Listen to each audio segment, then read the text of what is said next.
Olá, bem-vinda a mais uma jornada no Novo Testamento, em 90 dias.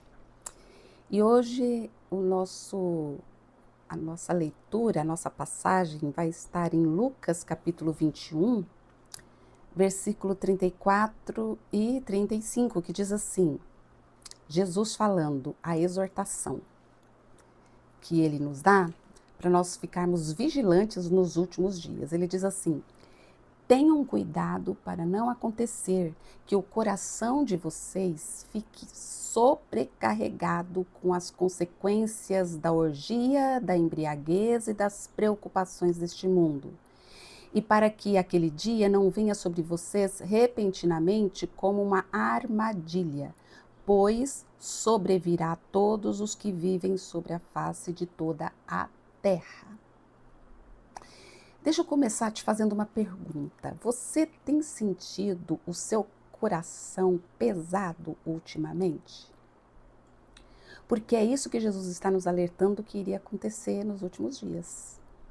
Ele diz assim, ó, cuidado para não acontecer que o coração de vocês fique sobrecarregado. Sabe o que é sobrecarregado? É você estar carregando algo muito maior do que você é capaz de suportar. Esta é a definição de sobrecarga, sabe? É quando você está sentindo que você está carregando um peso enorme nas suas costas. Às vezes você está sentindo que tem tanta coisa para você fazer e você acha que não vai conseguir lidar com tudo e você sente uma pressão, como se tivesse sido pressionada e não consegue dar conta de nada. E na maioria das vezes, realmente, isso é por causa de uma desorganização interna que acarreta essa sensação. Mas, na verdade, essa sensação é que não existe dentro de nós espaço interno suficiente para dar conta de todo esse peso, essa demanda que você carrega. A dificuldade de quem carrega algo mais do que pode suportar é que isso atrapalha a andar, atrapalha a se movimentar. Existe um esforço muito maior que demanda de você. Aí você gasta toda a sua energia para sustentar o peso. Por isso, traz o quê? Desânimo e traz essa sensação de cansaço. Jesus aqui, quando ele fala para a gente ter cuidado para não deixar o nosso coração ficar sobrecarregado, ele fala sobre 3 pesos específicos que ele traz aqui, que pesam a nossa alma. E interessante que ele diz que que sobrevirá a todos os que vivem sobre a face da terra. Ou seja, nós já estamos sendo expostos a esses 3 pesos na alma que estão nos sobrecarregando. Quais são esses 3 pesos? Ele diz: orgia, embriaguez e preocupações. A orgia é uma festa sem regras, uma festança, também chamada de libertinagem. O que essa orgia representa? A busca desenfreada por prazeres imediatos, rápidos e egoístas. Mas orgia não é só a festa em si que ele está dizendo aqui. Porque você até pode estar dizendo assim, estou livre disso porque eu não frequento orgias. O que esse termo, na verdade, ele está dizendo é que a pessoa usa os seus desejos para a sua própria gratificação. É você consumir qualquer coisa em excesso e ainda querer mais. Olha como esse peso está entranhado no nosso mundo de hoje de uma maneira sutil. Nós fomos condicionados a consumir tudo o que pudermos, tal do excesso do consumo. Tudo que a gente vê, a gente acha que precisa daquilo e a gente precisa saciar as nossas carências. É uma busca frenética por prazer imediato e desordenado. Então, o primeiro peso que Jesus está falando é orgia. Segundo peso que ele diz é embriaguez. Embriagado é a pessoa bêbada, é o bêbado.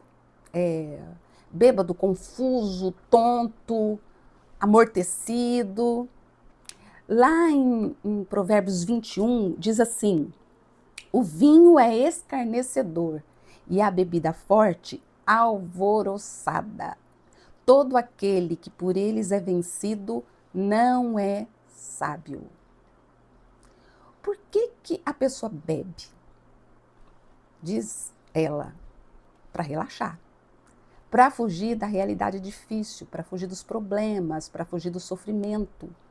É, na verdade, uma sensação inicial de relaxamento, mas o efeito, ele termina logo, ele é temporário, é como uma ilusão. O que o álcool faz no nosso corpo? Ele anestesia a consciência, ou seja, você entorpece a sua mente, você entorpece o que você sente, o que você pensa e o que você fez. O que ele faz? Ele relaxa os freios inibitórios.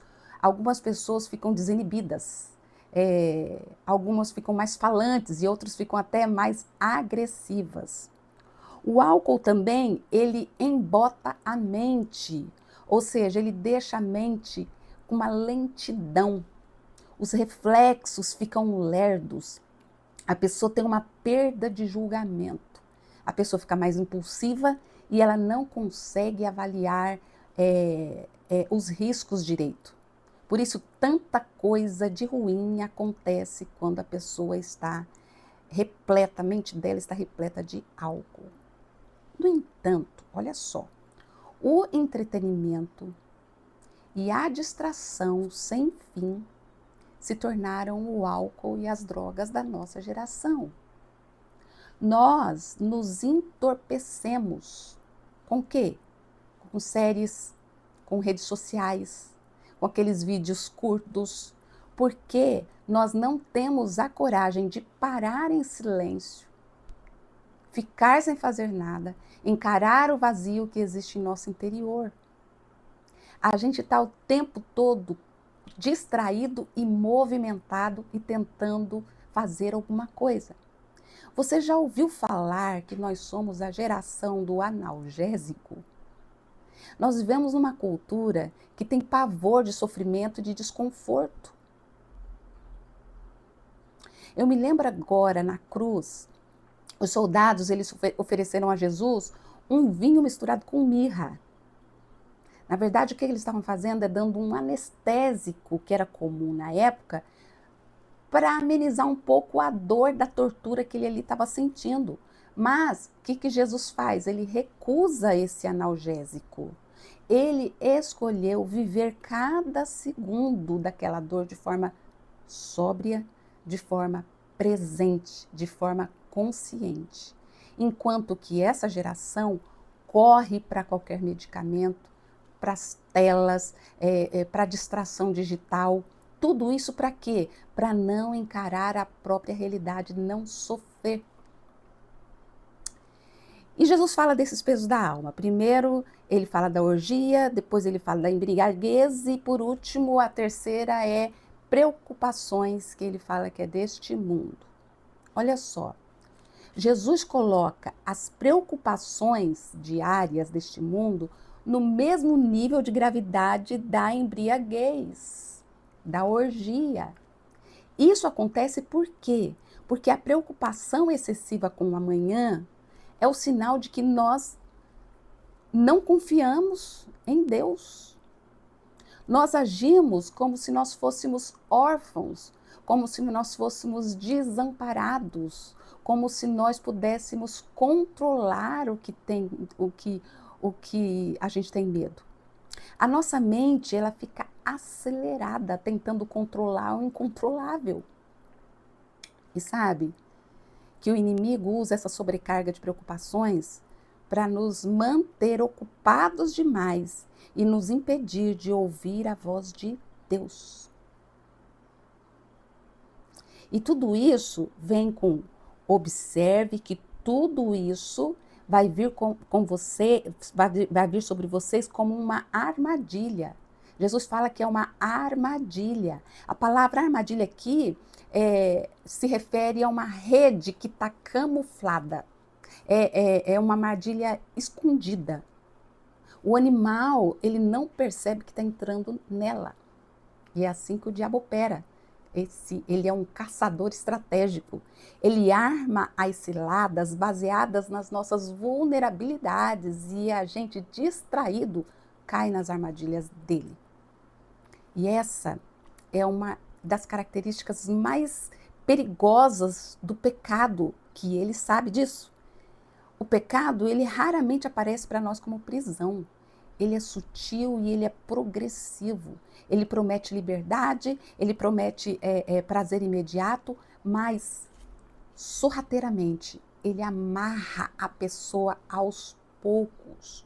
O pecado vai retirando a sensibilidade espiritual. Vai te amarrando até que você descobre que você está escravizado pelo pecado. E como não cair na armadilha? Jesus mesmo fala no versículo 36, portanto, vigiem e orem o tempo todo. Vigiar e orar em todo o tempo. Você não faz isso por suas forças, por sua própria vontade. Lá em Efésios 5, capítulo 5, versículo 18, diz: não vos embriagueis com vinho, mas enchei-vos do Espírito. Porque é o Espírito Santo que nos dá esse poder. O Espírito Santo, ele não atua como analgésico, como anestésico. Ele não entorpece a nossa dor, não nos faz fugir da dor. Ele nos capacita a vencer, a encarar. Ele nos capacita a vencer qualquer problema na vida que a gente tenha. Ele nos capacita a ter alegria apesar do sofrimento. O Espírito Santo, ele te dá o poder de conter a si mesmo. Ele produz em nós o domínio próprio. Você não fica mais escravo dos seus desejos, dos seus apetites, das suas paixões, das suas carências. O Espírito Santo, ele te oferece uma satisfação profunda, real, uma alegria duradoura. E quanto às preocupações e ansiedades que querem embriagar você? A palavra de Deus responde em Romanos 15. Romanos 15 nos diz assim: porque o Espírito que vocês receberam de Deus não torna vocês escravos e não faz com que tenham medo. Pelo contrário, o Espírito torna vocês filhos de Deus. E pelo poder do Espírito, nós dizemos fervorosamente, nós chegamos a Deus e dizemos: Abba, Pai, Pai, Paizinho, meu Pai. O Espírito de Deus se une com o nosso espírito, diz a palavra, para afirmar que realmente nós somos filhos de Deus. Ele nos dá essa certeza. E continua o texto: nós somos seus filhos e por isso receberemos as bênçãos que ele guarda para o seu povo. E também receberemos com Cristo aquilo que Deus tem guardado para ele, porque se tornamos parte nos sofrimentos de Cristo, também tornaremos parte na sua glória. É isso que o Espírito Santo Deus nos faz. Ele confirma em nosso espírito que nós somos adotados e que nós somos filhos de Deus. Então, você não precisa carregar pesos, mas aprender a entregar ao Pai tudo o que te sobrecarrega. Você não é órfão, você tem um Pai celestial que conhece cada uma das suas necessidades e que cuida de você. Amém? Até a próxima devocional.